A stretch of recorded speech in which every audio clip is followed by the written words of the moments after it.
Sometimes we wake to anxiety, not an alarm, a creeping sense that something's off. No matter how hard you plan, stay ahead or sane, something's always shifting.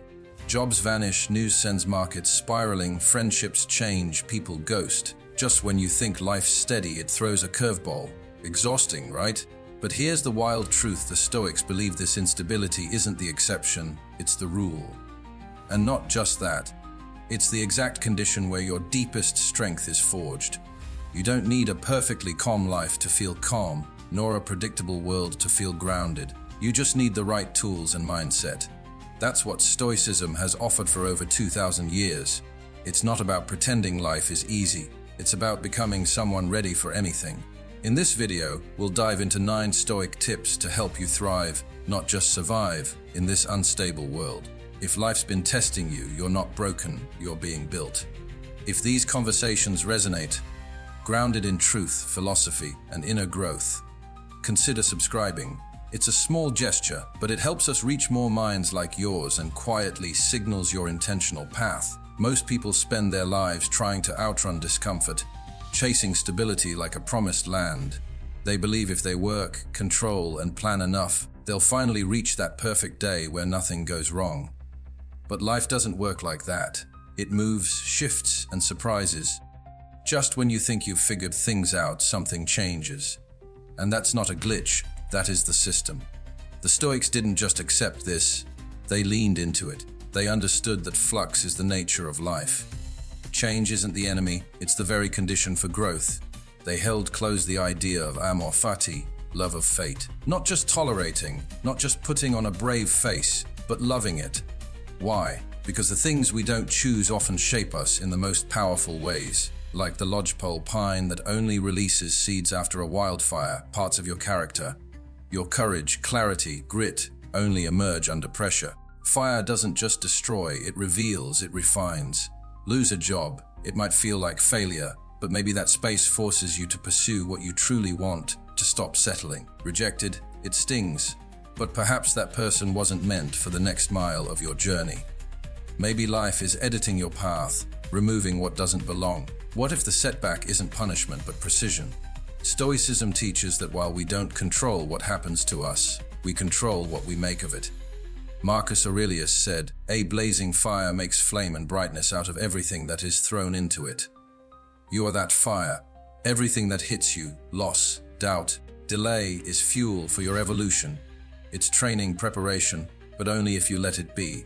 You're defined by your response, not the event. The Stoics practiced this mindset daily. They journaled through storms, visualizing loss not to be morbid, but to prepare their hearts. Because the more you expect life to flow smoothly, the more fragile you become. Aristotle believed the highest human good, eudaimonia, wasn't pleasure or success, but excellence of character developed through struggle and right action. The good life isn't the easy life, it's the earned life. That means you've got to stop asking, "Why me?" and start asking, "What is this building in me?" Is it patience, humility, power you didn't know you had? Plato reminded us that a person's measure isn't how they act in comfort, but in challenge. This is your moment. When it comes, don't resist. Breathe into it, trust it, welcome it. Let it teach you, let it train you. So next time life slams a door or throws you off routine, don't spiral, don't fight. Just pause and say, "This is training. Let's go." That's not denial, that's discipline. That's Stoicism in motion. Sometimes life throws you into situations that make no sense. Everything's spinning, nothing's working as it used to, and you're left wondering, why is this happening now? It's unsettling, frustrating, even scary. But here's the flip side: these moments are often the exact turning points that shape who you become, not in spite of the chaos, but because of it. You don't get transformation in comfort. You get it when the ground shifts, forcing you to either break or build something new. Every great story has a breakdown moment, where everything falls apart and the hero seems doomed. But it's in that fall where the real transformation begins. Think of your own life. Your biggest growth didn't happen when things were easy. It happened when you lost the job, the plan failed, the relationship ended, or the door slammed shut. As the Stoics would say, what stands in the way becomes the way. That obstacle, it's not blocking your path, it is the path. Disruption isn't your enemy, it's your catalyst. The more you resist it, the more it drags you. But if you meet it with awareness and courage, it becomes fuel. Marcus Aurelius wrote, "The impediment to action advances action. What stands in the way becomes the way." This wasn't just theory for him. He faced wars, plagues, and betrayal, yet ruled with wisdom and patience. That's what makes Stoicism so powerful. It's not about avoiding the fire, but learning how to use it. Carl Jung echoed this: "In all chaos there is a cosmos, in all disorder a secret order." That's the mindset shift. Instead of panicking when things break down, you start looking for the deeper pattern, the hidden gift. What new skill is this forcing me to learn? What part of me is being called forward? What's trying to emerge through the mess? Aristotle believed excellence was built through repeated action, especially in difficult times. He said, "We are what we repeatedly do." Excellence, then, is not an act, but a habit. So when systems collapse or structure disappears, it's not the end, it's an invitation to rebuild better, to get creative, to take responsibility for your response, your focus, your next move. Socrates, too, warned against clinging to comfort. He believed the unexamined life wasn't worth living, and disruption forces examination. It asks you what really matters, what's worth holding on to, what's just habit or fear disguised as tradition. So, next time you feel everything slipping out of place, don't just react, reflect. Don't just survive, strategize. Ask yourself, how can I use this chaos to evolve? That one question turns confusion into clarity, putting the power back in your hands. That right there is the mark of a stoic mind in action. There are days when the weight you're carrying feels yours alone, like no one truly understands how tired you are, how heavy it feels, how hard you're trying to hold everything together while life keeps throwing curveballs. Maybe you've kept silent about it, smiling when you wanted to scream. That feeling is isolating. But here's something you might not have heard enough. What you're going through has been felt before. Not in the exact same way, but close enough. The pain, the pressure, the uncertainty, it's all part of the human condition. The Stoics didn't have it easier. In fact, they lived through some of history's most chaotic times. Marcus Aurelius, one of Stoicism's greatest voices, led during a deadly plague that killed millions. He buried children, fought wars, dealt with betrayal, and governed a crumbling empire. Yet, through it all, he found time to write meditations about keeping calm, staying virtuous, and holding on to inner peace. That wasn't weakness, that was the ultimate display of strength, not because he never struggled, but because he chose how to respond to it.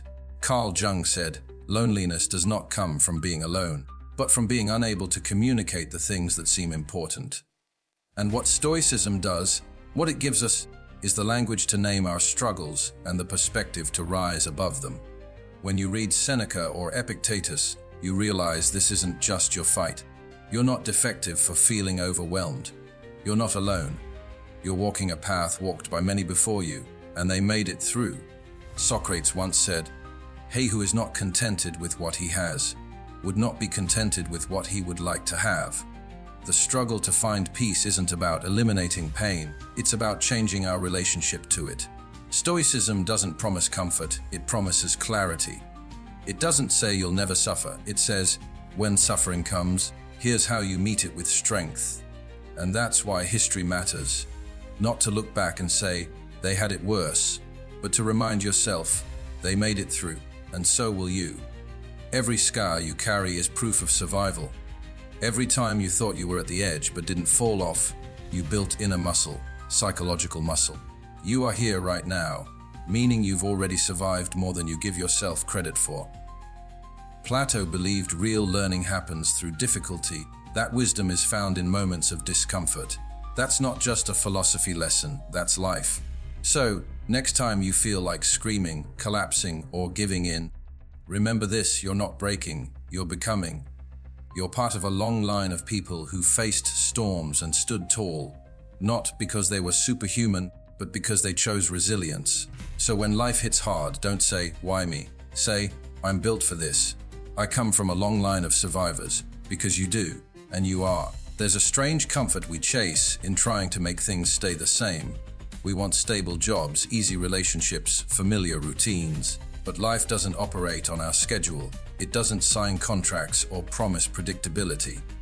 The more we try to lock everything down, to grip too tightly to how things were, the more we suffer when they inevitably shift. It's like trying to hold water. The harder you squeeze, the faster it slips through your fingers. The Stoics understood this deeply. They weren't just stoic in the sense of being emotionless. They were wise enough to study the natural world and realize change isn't the enemy. It's the pattern, the rhythm. The wise person doesn't resist the rhythm. They learn to move with it. Marcus Aurelius wrote, "Observe constantly that all things take place by change." He wrote this not from a peaceful retreat, but from the storm of war, plague, and political betrayal. That tells you something. He wasn't just quoting poetry, he was giving us a survival manual. Carl Jung, centuries later, echoed the same truth. What you resist persists. That internal fight, trying to make life hold still, is what creates stress, not the actual change itself. Adaptability isn't weakness or surrender. It's strategy, it's self-respect. When we allow life to evolve and give ourselves permission to evolve with it, we gain power, not by control, but by response. Queen Elizabeth II said, "It has always been easy to hate and destroy. To build and to cherish is much more difficult."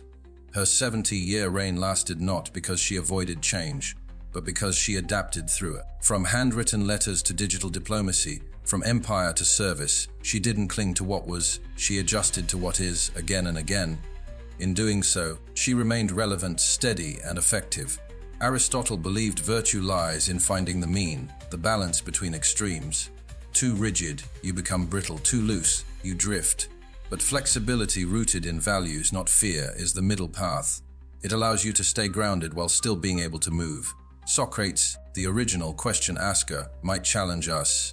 Are you holding on to stability, or are you holding on to a story that's no longer true? That's a question worth sitting with, because sometimes what we think is security is just a familiar cage. And real, expansive life begins the moment you stop clinging. So ask yourself honestly, where am I holding on too tightly? What am I afraid will happen if I loosen my grip just a little? Because maybe, just maybe, your next level begins not with more control, but with more trust. Flow, don't force. That's the Stoic way. Life has a funny way of ignoring your schedule. Just when things seem stable, something breaks, a deal falls through, someone you trusted walks away. Your health, your finances, your plans. Suddenly, none of them are cooperating. In that moment, your brain wants to scream, "This isn't fair." But what if fairness was never the point? What if the most powerful thing you could do wasn't to wish it hadn't happened, but to decide what it means now that it has? The Stoics weren't interested in fantasy, they dealt with reality, the raw, uncomfortable, unpredictable kind.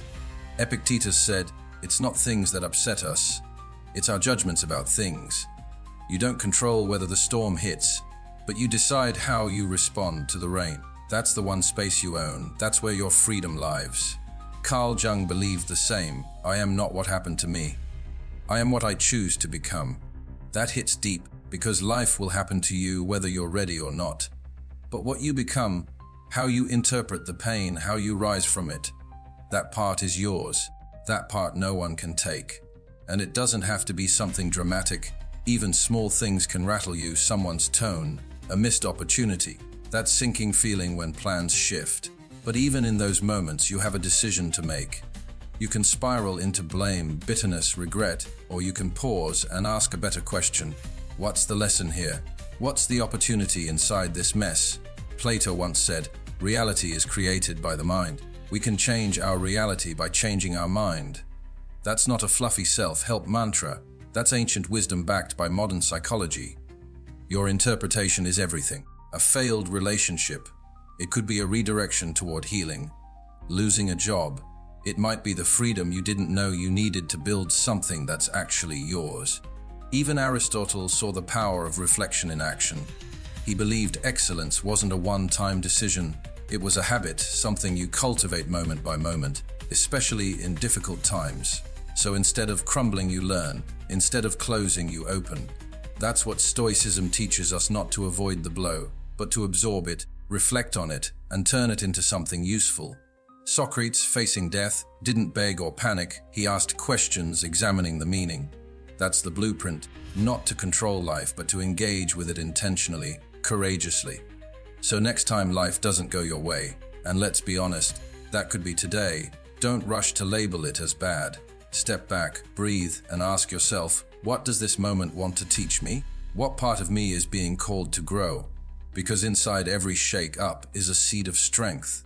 And the story you choose to tell yourself, that's the real power. That's what changes everything. There's something strangely powerful about writing things down. Not typing, not tweeting, but actually putting pen to paper and dragging your thoughts into the physical world. When your mind is racing, looping, second-guessing, writing slows it all down. It's like taking a flashlight into a dark room. Suddenly, the shadows shrink, the noise softens, and what felt overwhelming begins to make sense. The Stoics knew this long before therapists or life coaches existed. There were journals. Marcus Aurelius, an emperor who ruled during pandemics, wars, and betrayal, didn't write his meditations to publish. He wrote them to stay sane, to stay still. His journal was a mirror, a conversation with his future self. And that's the beauty of it. It wasn't performance, it was practice. Carl Jung once said, "Until you make the unconscious conscious, it will direct your life and you will call it fate."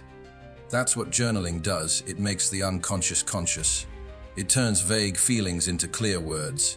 You think you're just scribbling in a notebook, but what you're really doing is unpacking your mind, untangling the wires. Instead of letting your thoughts control you, you start to control them.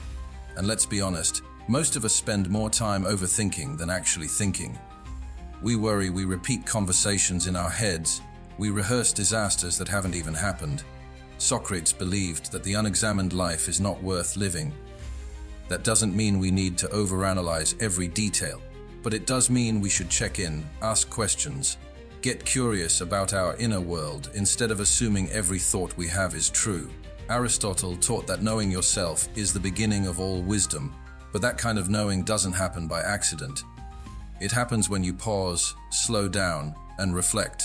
Even 5 minutes a day can change how you respond to stress, how you interpret setbacks, and how you see yourself. You don't need a fancy leather notebook or perfect handwriting, just a few quiet minutes and some honesty. What are you really feeling right now? What's pulling your attention? What are you afraid of that you haven't said out loud? When you write it, you name it. And when you name it, you can work with it. You don't have to be perfect, you just have to be present. So tonight, before bed, don't scroll, don't numb, don't distract. Just sit with yourself for a second. Write down the 3 biggest things on your mind. Then ask yourself a simple question. Are these facts or fears? You might be surprised how much of what's been weighing on you starts to feel lighter the moment you see it clearly. Journaling isn't just about expression, it's about clarity. And clarity is freedom. That's how the Stoics trained their minds quietly, consistently, one honest page at a time. Ever notice how the smallest things feel like the end of the world when you're too close to them? A rude text, a missed deadline, a weird silence in a conversation. When you're in it, it feels huge, consuming, like there's no space to breathe or think clearly. But pull back just a little, zoom out, and suddenly everything shifts. You get perspective. The problem shrinks, your mind clears, and that emotional storm, it passes just like all the others did. That's not just a nice trick, it's a mindset, a Stoic mindset. The Stoics practiced this kind of zooming out every day. Marcus Aurelius, for example, wrote about taking the view of the whole. Not just your little world, but all of nature, all of time. He said, look at things as they are, peeling away the surface. When we obsess over the surface, our irritation, our fear, our disappointment, we forget how much we've already survived. Zooming out reminds us that this too shall pass. Carl Jung touched on this when he said, the pendulum of the mind swings between sense and nonsense, not between right and wrong. What feels overwhelming now might feel silly in a week, or 5 years, or even tomorrow morning. But when we zoom in too tight, when we obsess over every little detail, we lose the bigger picture. We confuse emotion with truth, urgency with importance. Think about how a pilot sees a city, or how an astronaut sees Earth. It changes things, doesn't it? Plato encouraged people to rise above the cave, above the illusions, above the shadows, and see things as they really are, not as they seem in the heat of the moment.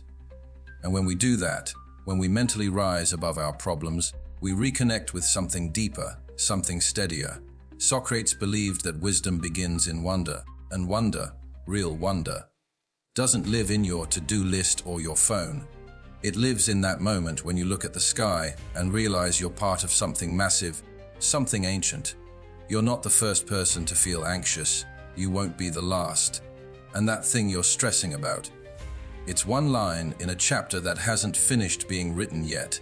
Even Aristotle believed that part of the good life came from contemplation, from stepping back and thinking deeply about what really matters. And that's what zooming out gives you the ability to see clearly, to not get swept up in every little thing, to hold your peace even when life feels chaotic. So when your chest is tight, your mind is cluttered, and it feels like everything's closing in, step outside, literally. If you can, look up at the sky, take a deep breath. Remind yourself you are not the problem. You are the awareness observing it. You're bigger than this moment, stronger than the feeling. And like every other storm you've weathered, this one will pass too. Keep the bigger picture in view. That's where the calm lives. That's where you find your power. It's wild how fast your peace can vanish. One email, one headline, one offhand comment from someone who didn't even mean anything by it. Suddenly, you're spiraling, thinking 10 steps ahead, imagining worst-case scenarios, questioning your worth, your plan, your entire path. It happens to all of us. But the question isn't whether chaos shows up. The question is, what do you do when it does? The Stoics had a razor-sharp answer: control what you can, let go of what you can't. It sounds simple, but it's one of the hardest things to practice, especially in a world that constantly tries to pull your focus outward. The news, other people's opinions, unpredictable events, they will always be out there. The Stoics didn't deny that. They just refused to give those things power over their inner world. Epictetus put it perfectly: some things are up to us, and some things are not. That one sentence is a life philosophy. Your thoughts, your choices, your responses, those are up to you. The outcome, not always. The timing, rarely. But how you carry yourself in the storm, that's yours. That's your arena. And once you realize that, something shifts. You stop giving your energy away to things that were never yours to hold. Carl Jung once said, "Freedom stretches only as far as the limits of our consciousness." And that's why awareness matters so much. Most people go through their day reacting, triggered by this, frustrated by that, blaming the world for how they feel. But the Stoics were different. They trained themselves to pause, to ask the question that changes everything: is this in my control? If the answer is no, drop it. If the answer is yes, do something about it. Socrates believed that self-mastery was the foundation of a good life. He said, "Let him who would move the world first move himself." And that's the work, right? Not trying to fix everything out there, but starting with what's in here, your focus, your breath, your behavior. That's where peace lives. Not in getting everything to go your way, but in knowing you'll handle it well when it doesn't. Aristotle taught that virtue is a habit formed by doing the right thing over and over again, especially when it's hard. So every time you stop yourself from lashing out, every time you choose patience instead of panic, every time you redirect your attention to what you can influence, you're shaping the kind of person you become. That's power. Quiet, steady, self-built power. So next time your brain starts running wild, stop, breathe. Ask yourself, is this in my control? If it's not, release it. If it is, act on it. That's not weakness, that's wisdom. That's Stoicism. And in a world full of noise, that kind of clarity is a superpower. There are times when the world feels too loud, too fast, too unpredictable. You wake up with a plan, and by midday, life has rewritten your entire script. Maybe someone disappoints you, or something unexpected blindsides you. Or maybe it's not one big event, just the daily pressure, the background noise that slowly chips away at your peace. And in those moments, it's easy to forget who you are. It's easy to start bending to the storm. But the Stoics had a different approach. They didn't try to control the storm, they trained themselves to be still within it. One of the most powerful images from Stoic writings is this: be like the emerald. Not glass, not something fragile, but something solid, with depth and clarity. The emerald doesn't argue with the darkness around it, it just keeps shining. That's the mindset, that's the mission. Marcus Aurelius wrote, "No role is so well suited to philosophy as the one you happen to be in right now." That means whatever life is throwing at you, this exact moment, messy as it may be, is your arena for growth. You don't need ideal conditions to be your best self. You just need to decide not to fold under pressure, to stay true, not perfect, just steady. Carl Jung once said, "The privilege of a lifetime is to become who you truly are." And you can't do that if you're constantly shifting based on what the world expects. That doesn't mean you ignore feedback or stop learning. It means you stop abandoning yourself every time something hard happens. Life will test your patience. People will misunderstand you. Circumstances will shake your plans. But your identity, your core, doesn't have to go with them. Plato believed that the soul has a natural order, and our work in life, he said, is to bring the parts of ourselves, reason, emotion, and desire, into harmony. That kind of harmony doesn't come from outside approval. It comes from inner alignment, from knowing your values, your boundaries, your worth, and sticking to them when it's hardest. Socrates, too, taught that the key to strength is not brute force, but clarity of purpose. When you know your mission, distractions lose their grip. You stop reacting to everything, and you start responding from a place of awareness. Aristotle reminded us that character is revealed in action, especially under pressure. And that's the real test, isn't it? Not how you behave when life's easy, but who you become when life gets complicated, when things fall apart, when no one's watching. So when life gets loud, when people don't get you, when the world seems out of sync, pause, breathe, and whisper to yourself, "I am still me. I don't fold. I don't shake. I shine." Because at the end of the day, your job isn't to control the noise. Your job is to remain who you are, calm, clear, and grounded. That's Stoicism. That's strength. That's your light. The world won't always make sense. People will shift. Plans will break. But the one thing you can return to, the one place that stays solid, is you, calm in the storm, steady in the chaos, clear in the noise. That's what Stoicism gives you, not control over life, but control over yourself. If this message spoke to something in you, there's another video waiting for you right here, just as powerful, just as grounded. Thank you for being a part of Stoic Journal.